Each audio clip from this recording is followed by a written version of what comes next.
breaking লৈ আহিছো বাংলাদেশৰ বিৰুদ্ধে বিএসএফৰ বৃহৎ একশন বাংলাদেশে কাটাতাৰ পাৰ হৈ ভাৰতৰ ভূমিত প্ৰৱেশ কৰিবলৈ চেষ্টা চলাওতে বিএসএফৰ গুলিত নিহত হৈছে তিনি বাংলাদেশী নিহত হোৱাৰ উপৰিও 20টাৰো অধিক বাংলাদেশী বিএসএফৰ গুলিত আহত হোৱাৰ খবৰ আহি পৰিছে ডাঙৰ খবৰ এই মুহূৰ্তত লৈ আহিছো টাইম এটাৰ দৰ্শকৰ বাবে ডাঙৰ খবৰ যেহেতু বাংলাদেশৰ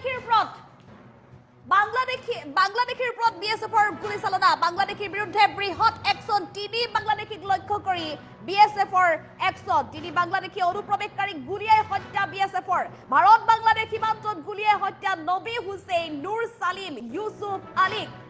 কাটাতাৰ পাৰ হৈ ভাৰতৰ ভূমিত প্ৰৱেশ কৰিবলৈ চেষ্টা চলাইছিল এই বাংলাদেশীৰ এটা দলে গুৰুতৰভাৱে আহত হৈছে 20টাৰো অধিক বাংলাদেশী ভাৰতত প্ৰৱেশৰ সময়তে বাংলাদেশীলৈ গুলি চালনা বিএসএফৰ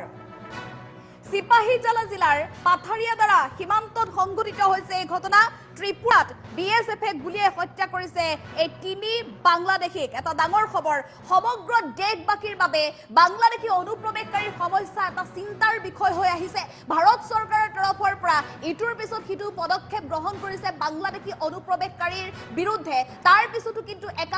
অবৈধ বাংলাদেশীয়ে কাটাতাৰ পাৰ হৈ এনেধৰণে ভাৰতৰ সীমাত প্ৰৱেশ কৰাৰ প্ৰায় প্ৰতিদিনেই দৃশ্য দেখিবলৈ পোৱা গৈছে আৰু এনে অৱস্থাত বিএসএফ জোৱানসকলে এতিয়া কঠোৰ পদক্ষেপ গ্ৰহণ কৰিছে বা কঠোৰ একশন মুডত থকা দেখিবলৈ পোৱা গৈছে বিএসএফৰ জোৱানসকলক আজিৰ দিনটোত এটা ঘটনা সংঘটিত হৈছে যেহেতু ত্ৰিপুৰাৰ যি খোৱাই জিলাৰ পাহাৰবোৰা অঞ্চল আছে সেই অঞ্চলত এই ঘটনা সংঘটিত হৈছে বিএসএফৰ তৰফৰ পৰা ইতিমধ্যে বহু ভিডিঅ' বহু তথ্য ইতিমধ্যে মুকলি কৰিছে কিদৰে অনুপ্ৰৱেশকাৰীয়ে সীমান্তৰ কাটাতাৰ পাৰ হ'বলৈ চেষ্টা কৰিছিল আৰু সেই সময়ত যিসকল কৰ্তব্যৰত বিএসএফৰ জোৱান আছিল তেওঁলোকে কাটাতাৰ পাৰ হ'বলৈ চেষ্টা কৰা বাংলাদেশীক প্ৰথমতে বাধা দিছিল প্ৰথমতে হকিয়নি দিছিল কোনো কাৰণত যাতে কাটাতাৰ পাৰ হৈ আহিব নোৱাৰে কিন্তু বিএসএফৰ জোৱানৰ দলটোলৈ চুচা লৈছিল অবৈধ অনুপ্ৰৱেশকাৰীৰ দলটোৱে 20জনৰো অধিক লোক আছিল বুলি জানিব পৰা গৈছে এই বাংলাদেশীৰ দলটোত এই 20টাৰো অধিক বাংলাদেশী থকা দলটোৱে বিএসএফৰ জোৱানলৈ চুচা লওঁতে অবশেষত আত্মৰক্ষাৰ বাবে বিএসএফে গুলি চালনা কৰিবলৈ বাধ্য হয় আমি পুনৰ জনাইছো এয়া ডাঙৰ খবৰ চুকা অস্ত্ৰলৈ বাংলাদেশীৰ এটা দলে বিএসএফক আক্ৰমণ চলাবলৈ চেষ্টা কৰিছিল কাটাতাৰ পাৰ হৈ প্ৰৱেশ কৰিবলৈ চেষ্টা কৰিছিল ভাৰতৰ সীমান্তত আৰু তেনে অৱস্থাতে বিএসএফে গুলিয়াই হত্যা কৰিছে তিনি বাংলাদেশীক এটা ডাঙৰ খবৰ সীমান্ত সুৰক্ষা আৰু চোৰাং ব্যৱসায় ৰোধ কৰিবলৈ বিএসএফে বৰ্তমান সতৰ্কতা অৱলম্বন কৰিছে আৰু বিশেষভাৱে এলাৰ্ট জাৰি কৰিছে যেটো সমগ্ৰ ঘটনাক কেন্দ্ৰ কৰি এতিয়া দেশজুৰি তীব্ৰ উত্তেজনা দেখিবলৈ পোৱা গৈছে যি সময়ত অবৈধ বাংলাদেশীৰ বিৰুদ্ধে চৰকাৰ কঠোৰ হৈছে বিভিন্ন ধৰণৰ কঠোৰ পদক্ষেপ গ্ৰহণ কৰিছে অবৈধ বাংলাদেশীৰ বিৰুদ্ধে তেনে সময়তে কিন্তু ভাৰতৰ ভূমিত প্ৰৱেশৰ চেষ্টা কৰিছে অবৈধ বাংলাদেশীয়ে আমি পুনৰ জনাইছো এয়া ডাঙৰ খবৰ সমগ্ৰ দেশজুৰি আচলতে আজিৰ দিনটোৰ এই বিষয়টোক লৈ চিন্তাত পৰা পৰিলক্ষিত হৈছে বাংলাদেশীৰ বিৰুদ্ধে এয়া বৃহৎ একশন তিনি বাংলাদেশী অনুপ্ৰৱেশকাৰীক গুলিয়াই হত্যা কৰিছে বিএসএফে ভাৰত বাংলাদেশ সীমান্তত গুলিয়াই হত্যা নবী হুছেইন নুৰ সালিম ইউসুফ আলী 20টাৰো অধিক বাংলাদেশীৰ দল আহিছিল কেইবাজনীয়া এটা বাংলাদেশীৰ দল ভাৰতত প্ৰৱেশৰ চেষ্টা চলাইছিল কাটাতাৰ পাৰ হৈ ভাৰতত প্ৰৱেশৰ চেষ্টা কৰিছিল অবৈধ অনুপ্ৰৱেশকাৰীয়ে আৰু তেনে সময়তে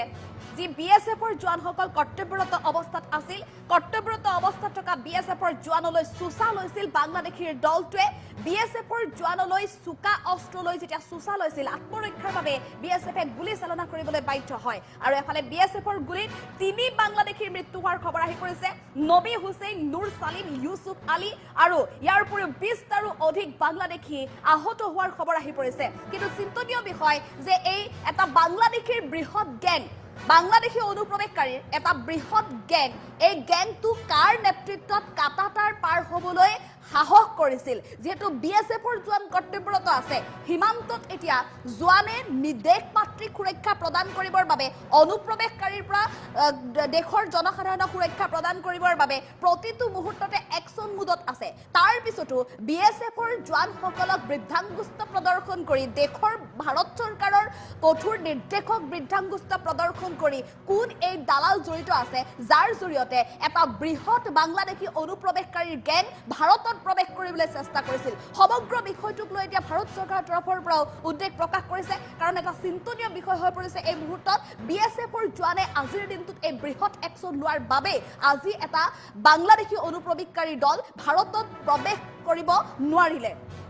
ভাৰত বাংলাদেশ সীমান্তত এতিয়া তীব্ৰ উত্তেজনা দেখিবলৈ পোৱা গৈছে আৰু আজিৰ দিনটোৰ এই ঘটনাৰ পিছতে এতিয়া সীমান্তত এলাৰ্ট জাৰি কৰি দিয়া হৈছে বিএছএফৰ তৰফৰ পৰা গুৰুতৰভাৱে আহত হৈছে যিহেতু 20 আৰু অধিক বাংলাদেশী পৰিস্থিতি অধিক উত্তপ্ত হৈ পৰা পৰিলক্ষিত হৈছে ভাৰতত প্ৰৱেশৰ সময়তে বাংলাদেশীলৈ গুলীচালনা বিএছএফৰ চিপাহীজালা জিলাৰ পাথাৰিয়া দ্বাৰা সীমান্তত সংঘটিত হৈছে এই ঘটনা ত্ৰিপুৰাত 3 বাংলাদেশী বিএছএফৰ গুলীত নিহত হোৱাৰ খবৰ আহি পৰিছে